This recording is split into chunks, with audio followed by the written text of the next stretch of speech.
Kilat News Updates.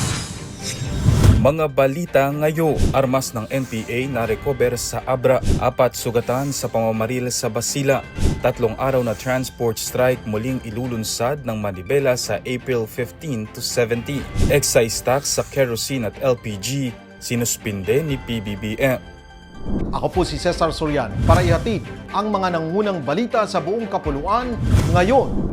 Nasabat ng mga otoridad ang isang high-powered firearm sa isinagawang intelligence operation sa Barangay Tamak, Villaviciosa, Abra noong Abril 12. Sa pangunguna ng pinagsanib na puwersa ng 77th Infantry Battalion, 50th IB at Abra Provincial Mobile Force Company, na-recover ang isang M14 rifle sa sitio Tangingian kasama ang isang magazine na pinaniniwala ang pagmamay-ari ng mga nalalabing miyembro ng Communist Terrorist Group o CTG.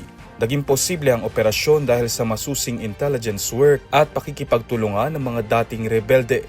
Ayon sa 5th Infantry Division, bahagi ito ng kampanya ng militar at lokal na pamahalaan para mapanatiling insurgency-free ang Abra at nang hindi na manumbalik ang presensya ng rebeldeng grupo sa lalawigan. Sugatan ang 4 na katao sa isang pamamaril na naganap alas 7:40 ng gabi noong Abril 13 sa pantalan ng Barangay Upper Port Holland, Maluso, Basila. Kinilala ang ilan sa mga biktima na sina Benjar Jaji, 51 anyos, Jul Jaji, 38 at Aldasher Masdal, habang hindi pa tukoy ang isa pang lalaki. Ayon sa pulisya, bigla na lamang silang pinaputukan ng mga hindi pa nakikilalang sospek na sakay ng 2 motorsiklo bago tumakas. Agad na dinala sa pagamutan ang mga sugata. Patuloy ang hot pursuit operation ng mga otoridad sa mga sospek habang iniimbestigahan ang motibo ng krimen.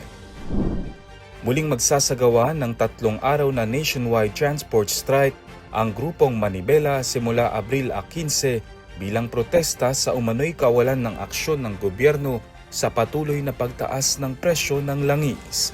Ayon kay Manibela Chairperson Marval Buena, target ng welga na kundinahin ng DOE at DOTR dahil sa umano'y kapabayaan at pakikipagsabwatan sa oil companies. Tinatayang aabot sa 500,000 na jeepney at iba pang PUV ang lalahok hanggang April 70. Iginiit ng grupo ang pagpapababa ng presyo ng langis sa 55 pesos kada litro at panawagan na suspendihin ang VAT at excise tax. Kasunod nito, nanawagan ng Malacanang ng dialogo at sinabing walang kapangyarihan si Pangulong Ferdinand Marcos Jr. na basta suspendihin ang VAT ng walang kaukulang batas. Samantala, kahapon nang inanunsyo ng Pangulo ang suspensyon ng excise tax sa liquefied petroleum gas o LPG at kerosene.